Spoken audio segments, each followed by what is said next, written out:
Bom dia a todos. Começo por agradecer a presença da senhora professora doutora Ana Barros, diretora do Centro de Investigação e Tecnologia em Ciências Agroambientais e Biológicas da Universidade de Trás-os-Montes e Alto Douro e da doutora Irene Gouveia. Os alunos do terceiro ano dos 3 anos do curso técnico vitivinícola têm noção da problemática ambiental ligada aos resíduos da atividade vitivinícola. Como tal, propuseram-se realizar alguns webinars no âmbito do projeto de Cidadania e Desenvolvimento sobre o tema Gestão dos Resíduos da Vinha, Ambiente e Sustentabilidade, tendo por base os 7 Objetivos do Desenvolvimento Sustentável das Nações Unidas Ação Climática.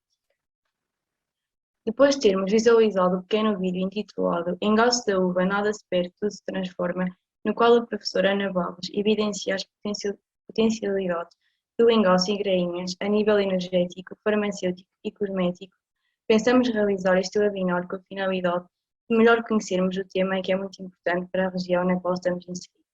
Passo então a palavra à professora Ana Barros. Muito obrigada, Núria. Conseguem-me ouvir bem? Conseguem? Então, meu nome é Ana Barros, tal como a Núria disse, eu sou, além de docente, professora de Química nesta universidade, também sou diretora de um centro de investigação. A doutora Irene Gouvinhas tem acompanhado todo este processo e tem comigo trabalhado neste projeto que é entrarmos no conceito de economia circular em relação aos resíduos ou aos subprodutos da indústria vitivinícola e é investigadora também deste centro de investigação. Nós começamos este trabalho já há alguns anos, desde 2014, começamos a tentar perceber dentro dos subprodutos ou dos coprodutos da indústria vitivinícola, o que é que eles poderiam ter uma aplicabilidade quer na indústria cosmética, quer na indústria farmacêutica e na indústria alimentar.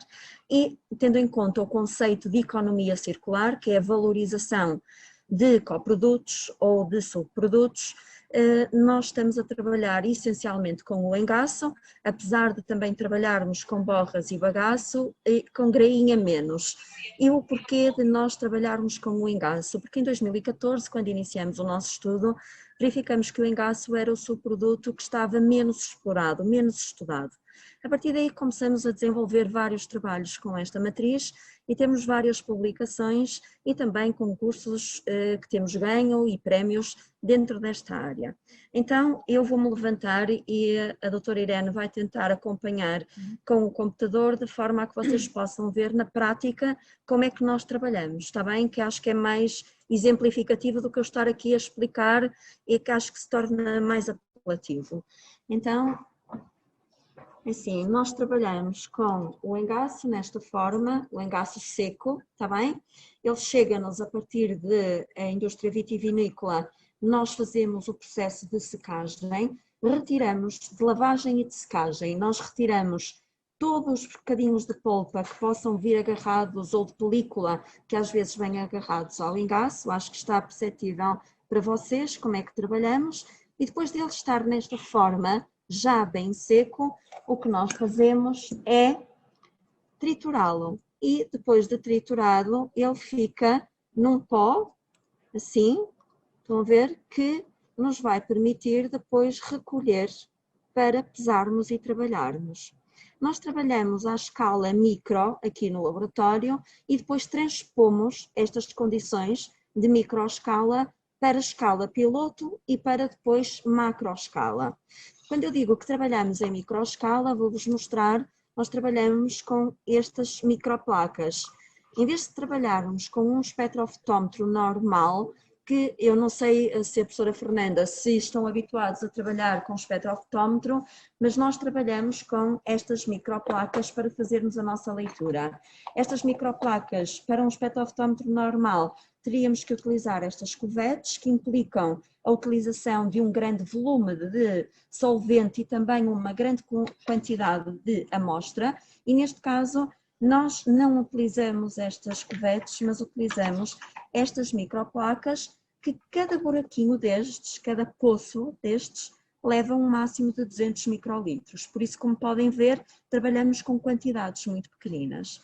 Então, o nosso processo, depois de secarmos o engaço, lavarmos e secarmos, depois de triturado, está pronto para as nossas análises que nós fazemos. E então nós trabalhamos à microescala e por isso pesamos apenas 40 miligramas desta amostra de engaço, que neste caso é de tinta barroca do Cimacorgo, mas temos engaços de várias localizações do Douro e também temos engaços de castas tintas e de castas brancas. Então, depois de termos isto pronto, o que é que nós fazemos? Vai ter que baixar um bocadinho o computador. Temos estes Eppendorfs, estão a ver? Muito pequeninos, onde nós pesamos, neste caso eu não vou pesar, só vos vou mostrar, onde nós colocamos o nosso engaço, está bem? A seguir utilizamos um solvente, em que esse solvente deve ser um solvente amigo do ambiente. E o que é um solvente amigo do ambiente? Nós queremos entrar com o conceito que a Núria falou da sustentabilidade. Como tal, para podermos utilizar na indústria cosmética, alimentar e farmacêutica, o solvente deve ser um solvente compatível com estas indústrias. Muitas vezes, quando nós queremos apenas fazer estudos prévios, utilizamos o metanol como solvente, mas o metanol é um solvente que nós poderíamos até utilizar, porque utilizamos volumes muito pequeninos, mas quando passamos para a escala piloto e para a escala já macroescala para a produção industrial, o metanol é tóxico e pode provocar problemas para a saúde. Como tal, nós utilizamos etanol alimentar, está bem? E o etanol alimentar é um solvente que é compatível com estas indústrias. Então o que é que nós fazemos? Com estas micropipetas, que nos permitem ter volumes muito pequeninos, se vocês conseguem ver, está ali registado para 100 microlitros, é uma quantidade muito, muito pequenina, em que nós ajustamos o volume apenas rodando aqui a micropipeta para o volume que nós queremos. Depois colocamos uma ponta, estão a ver? Colocamos uma ponta e vamos colocar o solvente na nossa amostra. Fazemos o mesmo, todas as nossas análises são feitas em triplicado, está bem?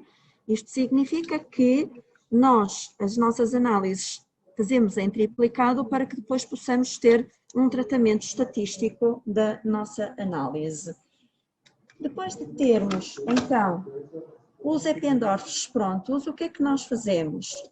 Já está aqui o nosso engaço com o solvente que vai extrair os compostos, que são os compostos que vão ter importância para estas indústrias que nós falamos. São compostos que são designados compostos bioativos. O que é que são os compostos bioativos? Vão ter qualquer propriedade biológica, que pode ser antimicrobiana, pode ser anticancerígena, pode ser uma série de atividades. Nós estudamos a atividade antioxidante, que é aquela que está diretamente relacionada com a parte da cosmética, e a atividade antioxidante pode ser utilizada, o engaço, por exemplo, para criar um creme anti-rugas, porque a atividade antioxidante está diretamente relacionada com essa componente cosmética, ou podemos utilizar este extrato depois de analisado para a atividade antibacteriana. O que é importante para a atividade antibacteriana? Nós já fizemos uma série de estudos e conseguimos chegar à conclusão que o extrato, que é isto que depois nós vamos obter, já vos vou mostrar os passos a seguir, mas o extrato do engaço consegue ter maior potencialidade para diminuir o crescimento microbiano do que alguns antibióticos comerciais. E falamos, por exemplo, da ciprofloxacina, é um nome muito feio, mas é o princípio ativo de alguns antibióticos que vocês estão habituados a tomar, como o Clavamox DT, por exemplo, está bem? Então o que é que nós fazemos? Fazemos esse estudo com bactérias que são isoladas de pacientes do Centro Hospitalar de Vila Real e fazemos 2 estudos. Já fizemos com bactérias gastrointestinais e já fazemos com bactérias isoladas de feridas do pé diabético. Como sabem, os diabéticos são a nível nacional, quer a nível mundial, e neste momento existe uma grande resistência aos antibióticos relativamente a esta doença. Os doentes diabéticos estão com grande resistência aos antibióticos. Porquê? Porque as bactérias já estão tão habituadas ao antibiótico que já se tornam resistentes e o antibiótico já não faz efeito. Aquilo que nós verificamos é que algumas destas castas de engaço conseguem diminuir a taxa de crescimento microbiano, ou seja, conseguem ser mais efetivas que os antibióticos. Isto num paradigma que vivemos atualmente, em que a Organização Mundial de Saúde diz que em 2050 a maior incidência de mortalidade por causa da resistência a antibióticos, muito mais do que o cancro, por exemplo. Nós também já temos alternativas, não ao antibiótico, mas à possa atuar com o efeito de antibiótico. E aqui temos uma grande potencialidade no caso dos engases. Então, depois de termos a nossa amostra já com um solvente, aquilo que fazemos é agitar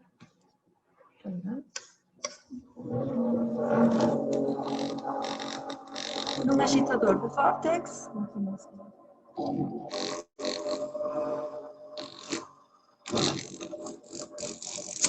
E pronto, temos a nossa amostra preparada para seguirmos o passo seguinte. O passo seguinte é colocarmos a nossa amostra a agitar. Como veem, isto é um agitador, mas como temos apenas 3 amostras aqui dentro a agitar, temos que nos usar ou servir de algo que permita que este agitador fique estável. Então temos aqui uns blocos no meio que permitem esta agitação. E o passo seguinte é centrifugar. O que é centrifugar? É fazermos com que o sólido fique depositado no fundo e vamos retirar o líquido sobrenadante. Estas etapas são feitas por 3 vezes.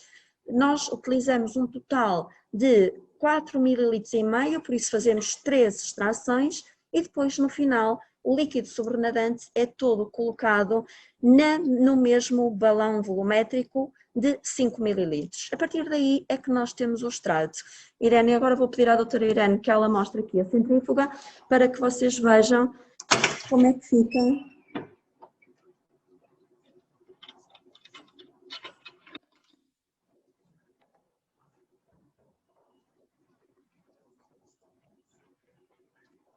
Como podemos ver nestes Eppendorfs, conseguem ver que o sólido depositou no fundo do Eppendorf e temos o sobrenadante.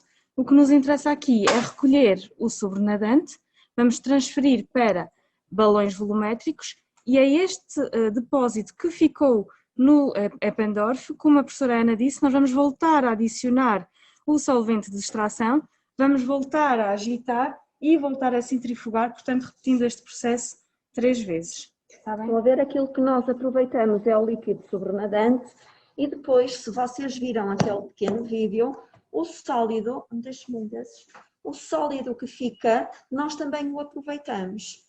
E o líquido sobrenadante é onde vai estar o nosso extrato, é com este líquido que nós fazemos todas as análises, quer a nível de composição fenólica, quer a nível de atividade antioxidante, que depois nos vai permitir fazer a ligação com a atividade antimicrobiana, e é o extrato que nós utilizamos, é o líquido sobrenadante.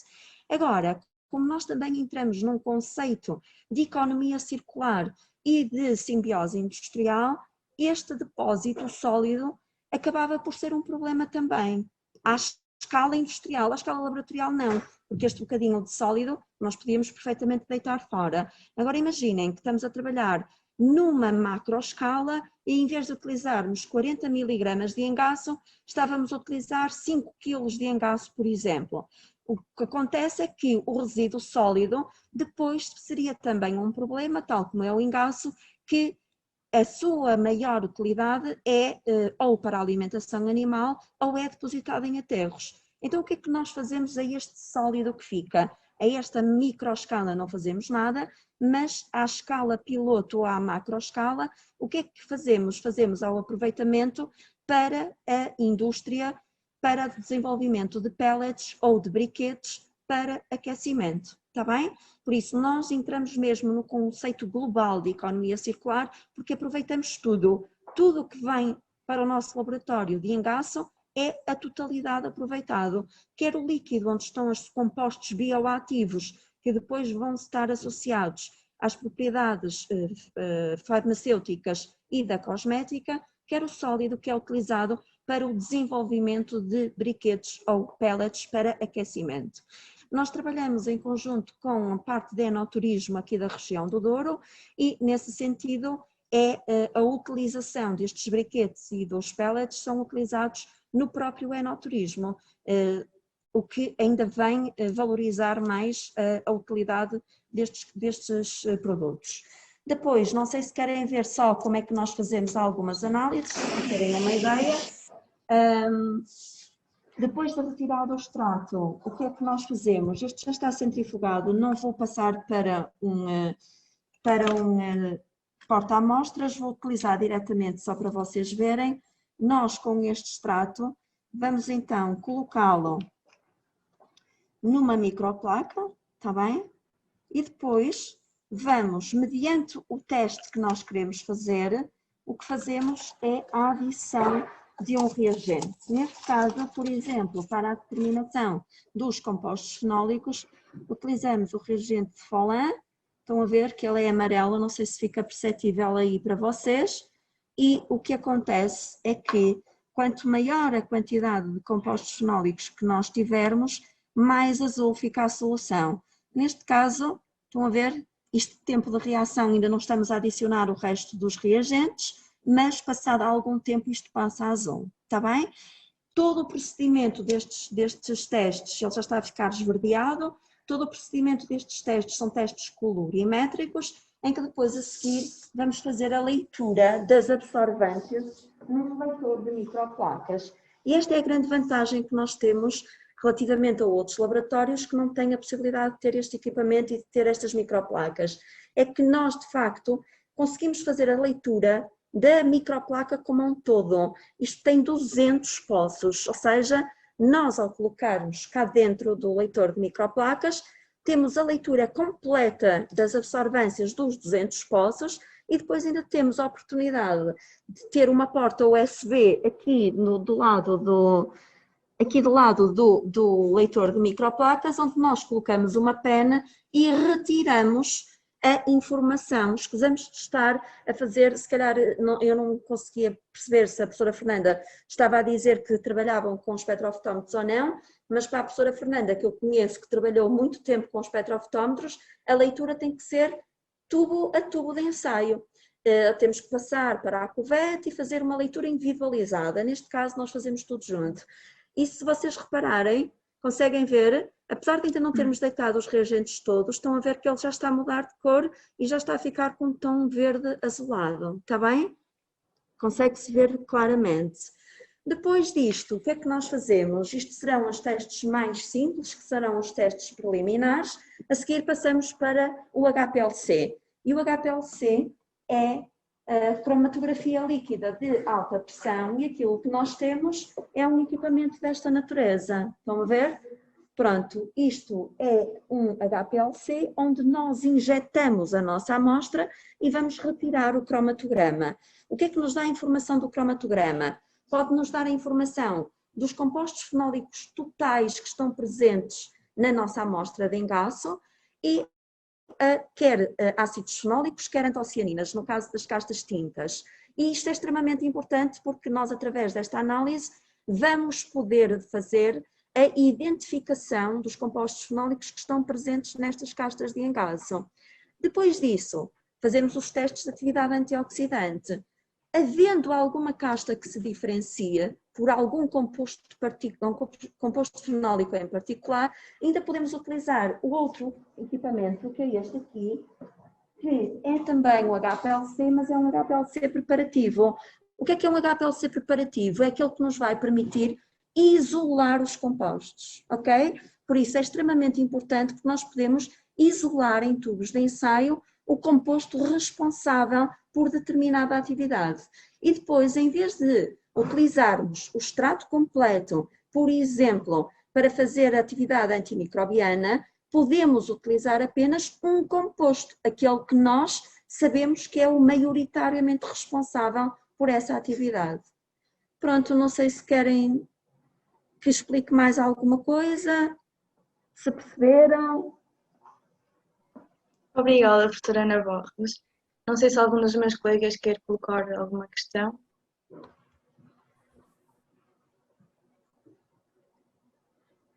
Nós ainda temos outro, acho que alguém quer falar, não?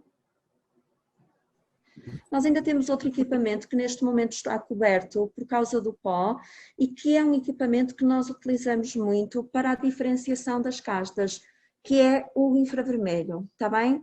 Nós estamos a valorizar muito o nosso laboratório e temos várias comunicações em congressos em que nós utilizamos a espectroscopia de infravermelho e é algo que nos permite substituir estes métodos clássicos através da espectroscopia de infravermelho. Só para vos levantar um bocadinho da curiosidade, nós temos uma proposta com a Casa da Moeda, em que hoje vai haver uma reunião à tarde para finalizar e concretizar efetivamente o delineamento desse projeto, que é nós fazermos a traçabilidade e a certificação de castas de vinhos extremamente caros, como é o caso do Barca Velha e do Peramanca.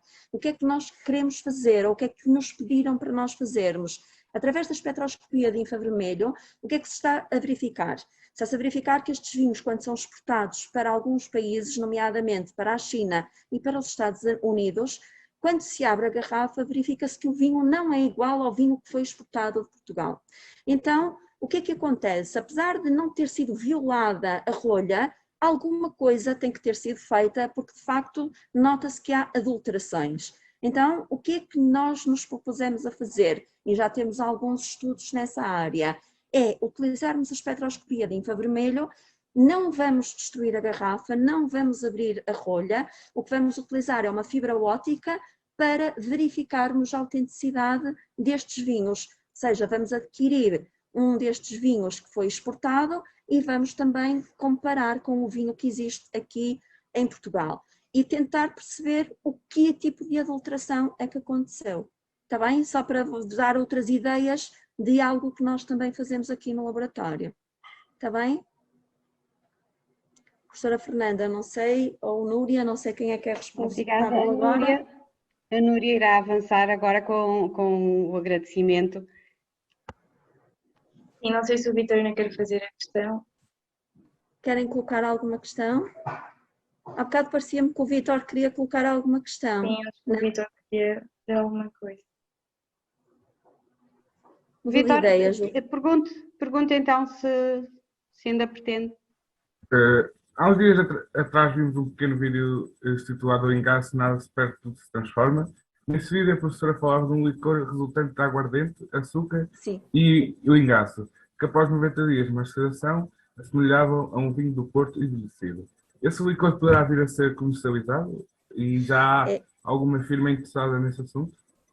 Sim, nós de facto desenvolvemos esse licor à base de engaço que tem grandes potencialidades, porque ao fim de 90 dias de maceração ele de facto adquire a tonalidade de um vinho do Porto mais tawny do que o Rubi, adquire aquele tom mais acastanhado. Nós acreditamos que as reações que ocorrem são reações semelhantes às que ocorrem no vinho do Porto, aquelas reações que estão associadas ao envelhecimento, isto que está associado à composição química do engaço, não mas às grandes macromoléculas como celulose, hemicelulose, lignina e taninos. O que, de facto, esse licor foi feito a uma prova de análise sensorial numa empresa aqui da região, que eu não vou dizer o nome, mas os provadores treinados para vinhos do Porto catalogaram este licor como sendo um vinho do Porto. Como deves compreender, Vítor, isto pode ser um problema para a região, porque os produtores do vinho do Porto não gostam desta nossa ideia, não é? Nós não queremos também que haja esta substituição. Então, o nosso mercado passará eventualmente por países de leste. E porquê países de leste ou, por exemplo, da Dinamarca, que consomem bebidas mais alcoólicas? Porque o nosso engaço, o nosso licor, tem um teor alcoólico relativamente elevado, porque ele foi feito com aguardente vínica e nós ainda não conseguimos diminuir o grau alcoólico. Estamos a ponderar, fazer agora ensaios para tentativa de diminuição do grau alcoólico através da adição de frutos cítricos, porque os frutos cítricos fazem diminuir o teor alcoólico, mas para já o nosso mercado será sempre exterior e não nacional. Não que não seja um licor apetecível, porque ele tem um bom aroma, tem umas características sensoriais interessantes, mas de facto não é a nossa ideia entrar em algo que está bem estabelecido na nossa região, que são os vinhos do Porto, mas de facto foi uma tentativa de produzir um licor, e era esse o nosso objetivo, de produção de um licor, mas de facto adquiriu aquelas características muito similares ao vinho do Porto, e então em termos de visuais tem mesmo aquela cor acastanhada que acontece nas reações de polimerização que ocorrem durante o processo de envelhecimento do vinho do Porto. Mais uma vez quero agradecer, em nome dos meus colegas e toda a escola, a presença da professora Ana Barros e da doutora Irene Golvinho por esta excelente apresentação. Estamos convictos de que o nosso projeto de cidadania e desenvolvimento ficou muito mais rico com esta sessão. Muito obrigada. E realmente tudo é possível, todos os resíduos da vinha podem ser aproveitados e vocês são um bom exemplo disso, portanto estão de parabéns e gostei imenso desta apresentação. Muito obrigada. Nós da nossa parte estaremos sempre disponíveis para receber alunos se quiserem fazer estágios connosco quando esta situação de pandemia terminar. Já tivemos 2 colegas vossos aqui connosco, foi um prazer tê-los cá no nosso laboratório. Temos vários alunos que fazem estágios, mestrados e doutoramentos dentro desta área e por isso acho que quando quiserem estejam à vontade, mesmo uma visita de estudo que possam organizar, estejam à vontade que estaremos sempre disponíveis para vos receber. Obrigada então. Tá, muito obrigada E bom dia. Bom dia. Obrigada.